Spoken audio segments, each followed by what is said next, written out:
मैं सम्मानित अभिभावकों का धन्यवाद करना चाहूँगा कि आपने अपने होनहार के लिए, अपने बालक बालिका के लिए समय निकाला और आज जो है वो विद्यालय में पीटीएम के लिए आप उपस्थित हुए।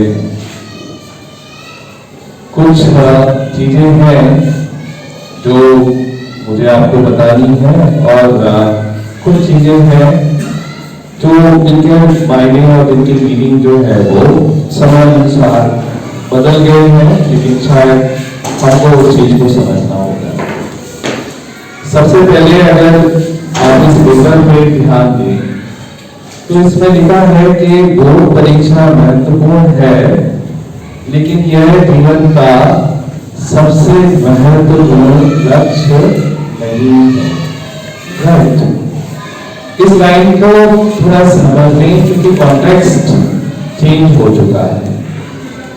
एक समय था जब बोर्ड की परीक्षा से बच्चे का सब कुछ डिसाइड होता था, कौन सी नौकरी मिलेगी, किस यूनिवर्सिटी में और किस कॉलेज में एडमिशन मिलेगा। ये सारा कुछ एक छोटे से कागज में जो नंबर लिखे होते थे उससे हमारा डिसाइड हो जाता था और उसके बाद में हमारे पास करने के लिए कुछ नहीं होता था। तो मैं चाहूंगा सबसे पहले तो हम ये समझें कि आज बोर्ड की परीक्षा बहुत जरूरी है, इसलिए क्योंकि जो विषय है उनकी हमें बहुत अच्छी तैयारी करके और उन पर कमांड लेना है। और विषय पे कमांड इसलिए लेना है क्योंकि हमें हमारे 10th और 12th के बाद में अच्छी जगह जाना है, अच्छे कॉलेज में और अच्छी यूनिवर्सिटी में हमको उसके लिए एडमिशन के लिए ट्राई करना है। तो ये कोई जीवन और मृत्यु का प्रश्न नहीं है कि अगर हमारे बोर्ड में नंबर खराब हो गए या अच्छे नहीं आए तो हम उसके बाद कुछ नहीं कर सकते। हम बहुत कुछ कर सकते हैं, लेकिन हर मैच को जीतने के लिए खेला जाता है ना, हार को तो सोचते भी नहीं है उस समय। तो हमको इस मैच को भी जीतने के लिए खेलना है और अपने पूरे प्रयास के साथ में खेलना है।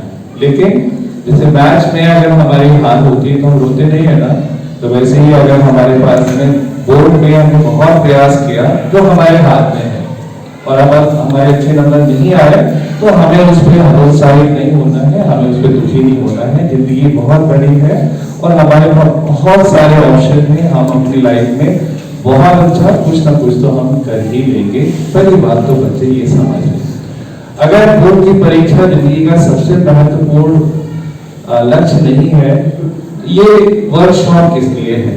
ये वर्कशॉप इसलिए है क्योंकि हमारे सब्जेक्ट्स, हमारी तैयारी, हमारी प्रिपरेशन एक प्रोसेस है, एक तरीका है जो हमें ट्रेनिंग देता है और आगे के जीवन के लिए तैयार करता है। अगर हम उस प्रोसेस में अच्छे से निकलेंगे और अपना पूरा तन मन धन से, अपनी पूरी क्षमता से हम प्रयास करेंगे तो आने वाले समय में हमें आसानी होगी और हम जो भी करना चाहते हैं उसमें हमको मदद मिलेगी। तो पहली पॉइंट फिर से मैं रिपीट कर दूं, we are going to fight the boards with all our energy. हम पूरे प्रयास से करेंगे, लेकिन प्रयास हमारे हाथ में है, परिणाम ऊपर वाले के हाथ में है। इस बात को हमें बहुत ध्यान रखना है, ठीक है। सबसे पहली पॉइंट जो मैं अभिभावकों को यहाँ पे बताऊंगा कि सेट द एक्सपेक्टेशंस राइट। हमें अपने बच्चे से जो अपेक्षा है वो हमको जो है वो सही रखना चाहिए। देखिए, हर बच्चा एक यूनिक पर्सनालिटी है, हर बच्चा जो है वो अपने आप में दूसरे से अलग है। अगर हम अपने बच्चे से कोई ऐसी अपेक्षा रखते हैं जो उसके संभव, उसके कैपेसिटी में ही नहीं है, तो वहाँ एक्सपेक्टेशन का मिसमैच हो जाता है। हम तो कह रहे हैं उसे पहाड़ चढ़ने के लिए, लेकिन उसकी क्षमता जो है वो एक छोटा सा टीला चढ़ने के लिए नहीं है। वो धीरे धीरे प्रयास करके भले ही पहाड़ चढ़ जाए, लेकिन उस समय की स्थिति उसकी वैसी नहीं है। तो हमको उसको ये कहने के बजाय कि किसी के 100 में 100 आए थे या किसी ने डिस्ट्रिक्ट टॉप किया था या किसी ने स्टेट टॉप किया था, आपको ये समझाना चाहिए कि बच्चों ये तुम्हारा पिछला रिजल्ट है, इसमें तुमने इतने नंबर लाए थे, तुम्हें इसमें 10 नंबर और जोड़ने हैं, 20 नंबर और जोड़ने हैं। तुम्हें इसको उत्तरोत्तर यानी स्टेप वाइज ग्रोथ करके चले जाना है और इस तरीके से जो भी तुम चाहोगे वो तुम्हारे हाथ में होगा। उस तरीके से आप जो भी प्राप्त करना चाहेंगे कर पाएंगे।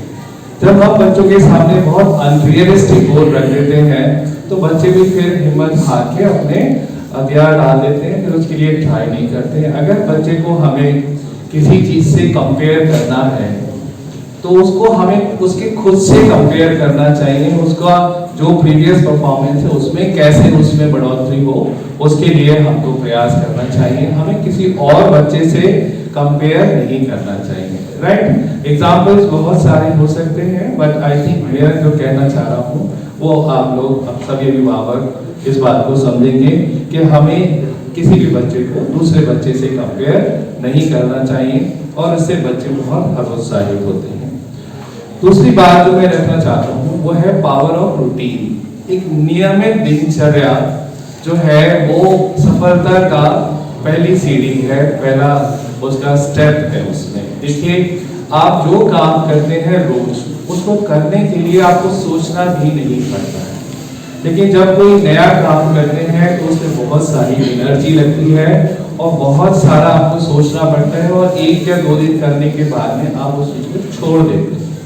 तो अगर अभिभावक चाहते हैं कि बच्चा बोर्ड की परीक्षा में या किसी भी अन्य परीक्षा में सफल हो तो उसका एक नियमित टाइम टेबल उसका जरूर होना चाहिए।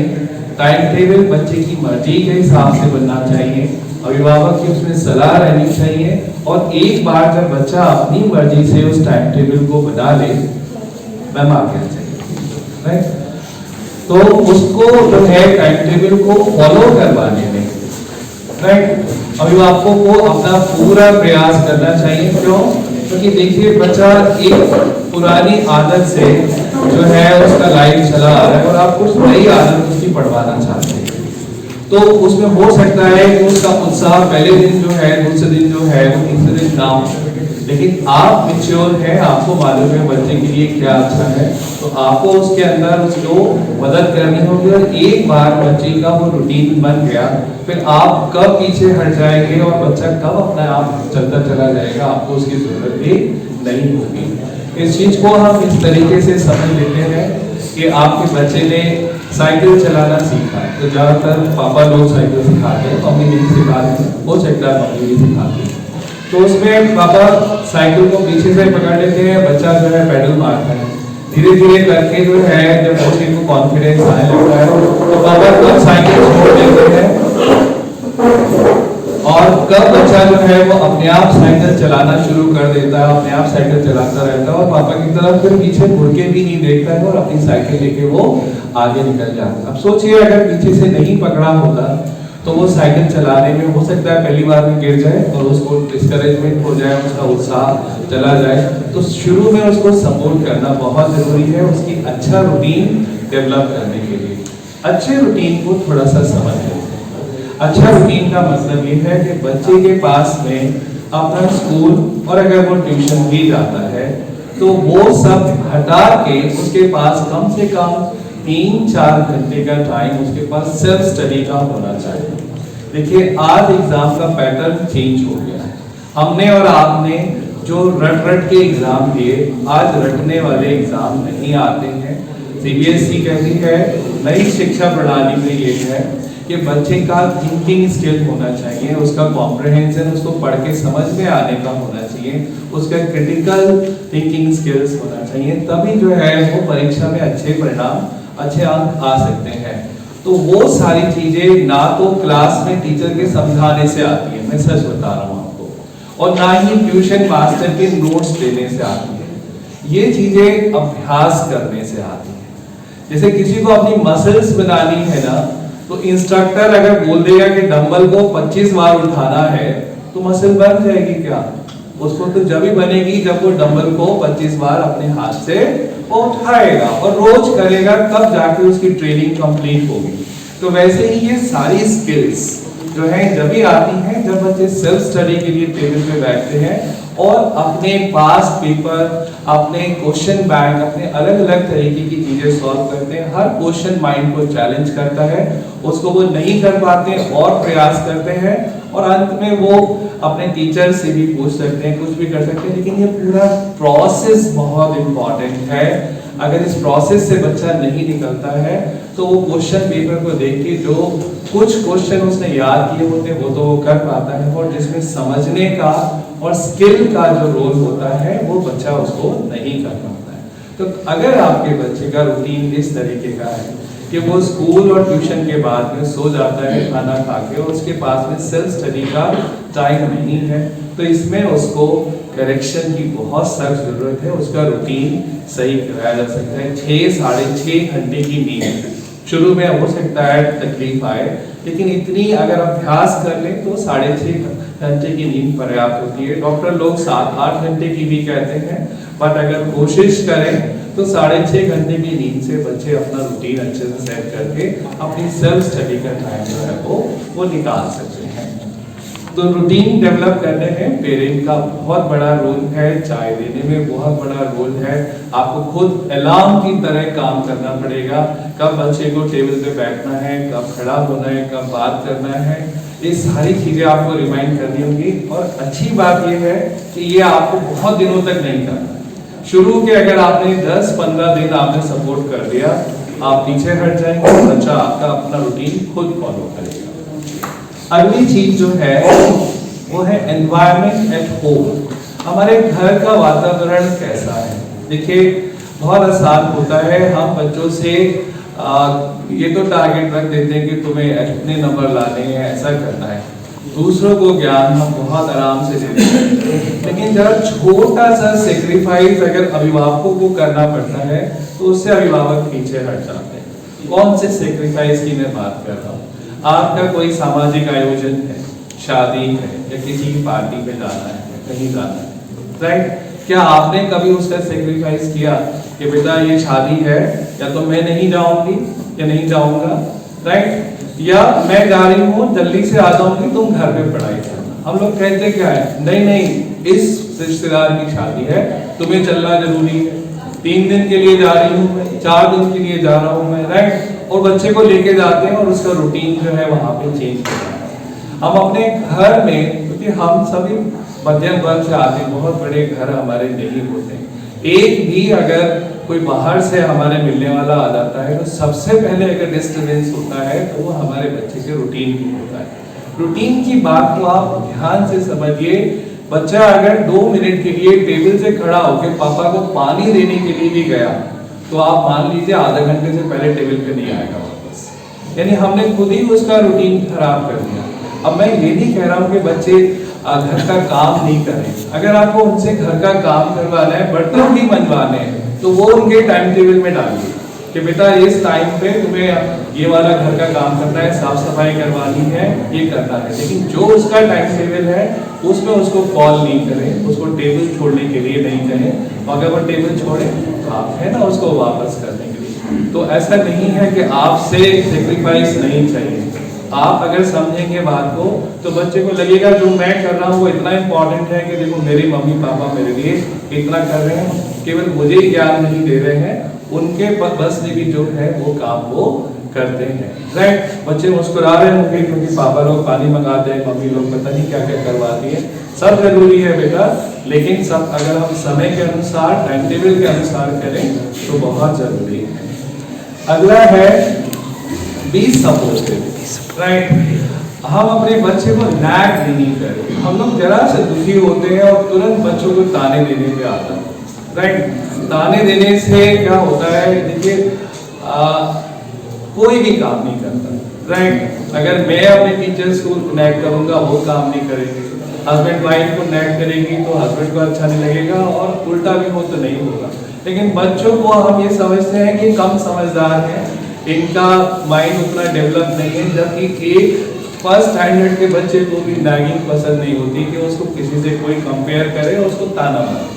अगर आपको कोई पॉजिटिव टारगेट रखना है तो जरूर रखें, लेकिन बच्चे को किसी भी तरीके से नैगिंग ना करें, उसको किसी दूसरे से कंपेयर ना करें, उसको एनकरेज करें, उसकी छोटी छोटी जो अचीवमेंट्स है उसको सेलिब्रेट करें। और उस तरीके से देखिए, अगर मुझे यहाँ से फर्स्ट फ्लोर पे जाना है तो मुझे 15 सीढ़ियाँ चढ़ के जाना पड़ेगा, लेकिन मैं एक छलांग में नहीं जा पाऊंगा। अगर एक सीढ़ी भी आपका बच्चा चढ़ रहा है, कोई इंप्रूवमेंट दिखा रहा है, तो आपको उसको उत्साहित करना चाहिए, उसको एनकरेज करना चाहिए। अगला है स्ट्रेटजी फॉर प्रिपरेशन, कि ये बच्चों के लिए भी बहुत इंपॉर्टेंट है। देखिए, कोई भी लड़ाई, कोई भी वॉर बगैर स्ट्रेटजी के नहीं जीती जा सकती। हमने बहुत मेहनत करी लेकिन हम क्वेश्चन पेपर को ही समझ नहीं पाए, बहुत मेहनत करी लेकिन हमारे नंबर उतने अच्छे नहीं आ पाए। तो स्ट्रैटेजी बहुत जरूरी है। स्ट्रैटेजी के लिए जिस वॉर में आप जाने वाले हैं, जिस काम को आप करने वाले हैं, उसको समझिए। वो सबसे आसान तरीका है बोर्ड के एग्जाम को समझने का, पास्ट पेपर्स। अगर हमने पिछले 3-4 साल के पास्ट पेपर कर लिए तो हमें ये समझ में आ जाएगा किस तरीके के क्वेश्चन बोर्ड्स में आते हैं।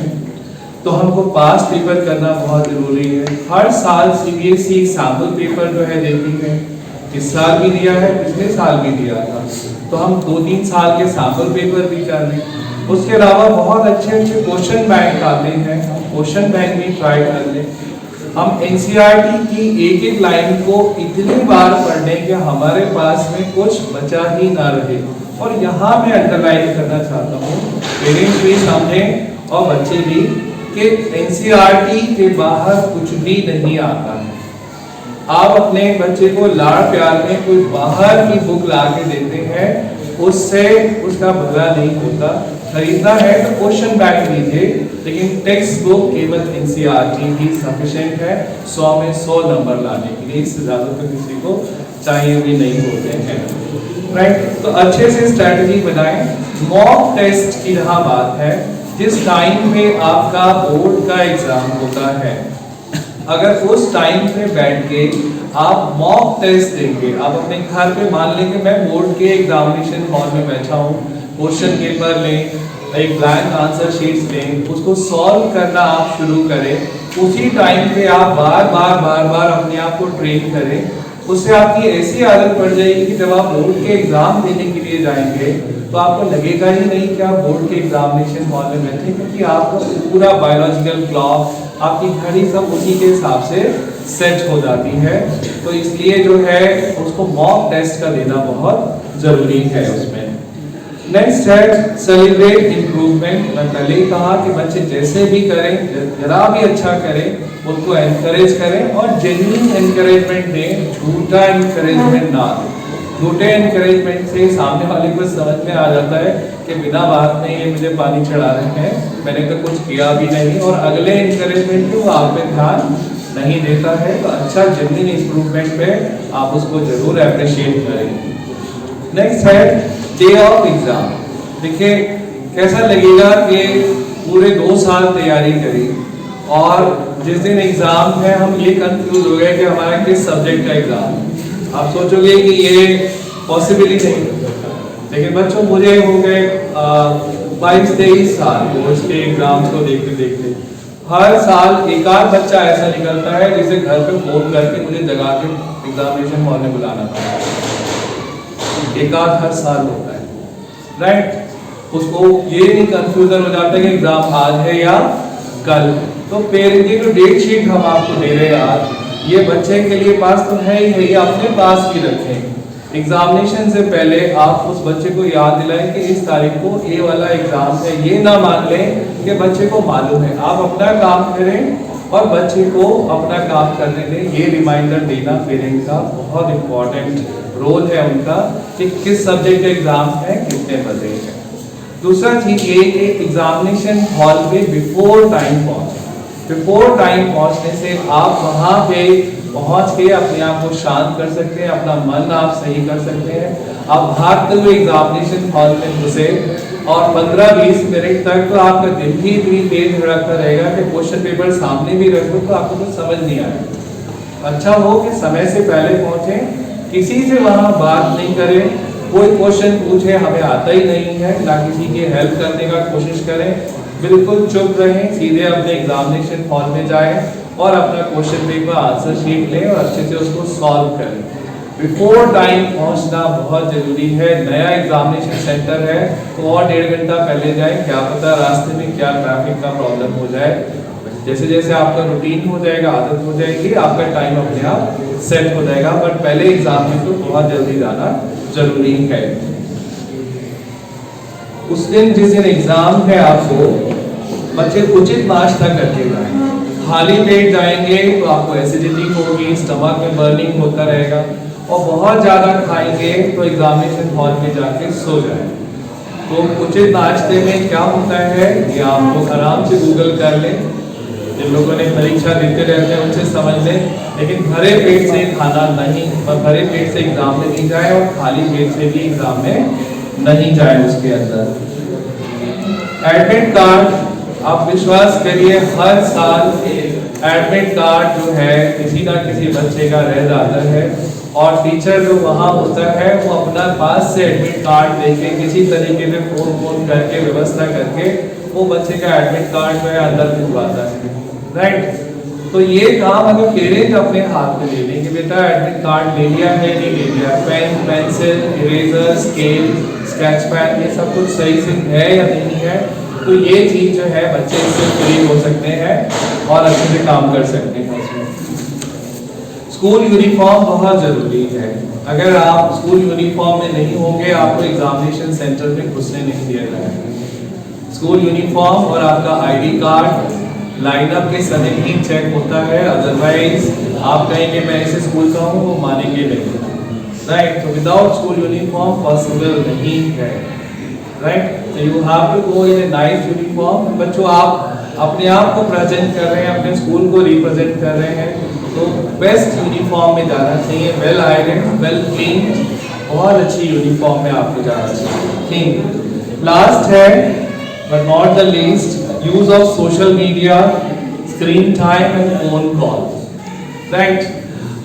पेरेंट्स बोलेंगे कि बच्चों को मोबाइल यूज नहीं करना चाहिए, राइट।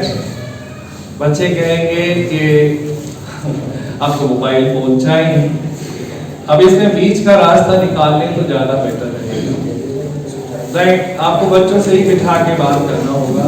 इंस्टाग्राम, फेसबुक, व्हाट्सएप ये किसी तरीके से आपके लिए बेनिफिशियल नहीं है।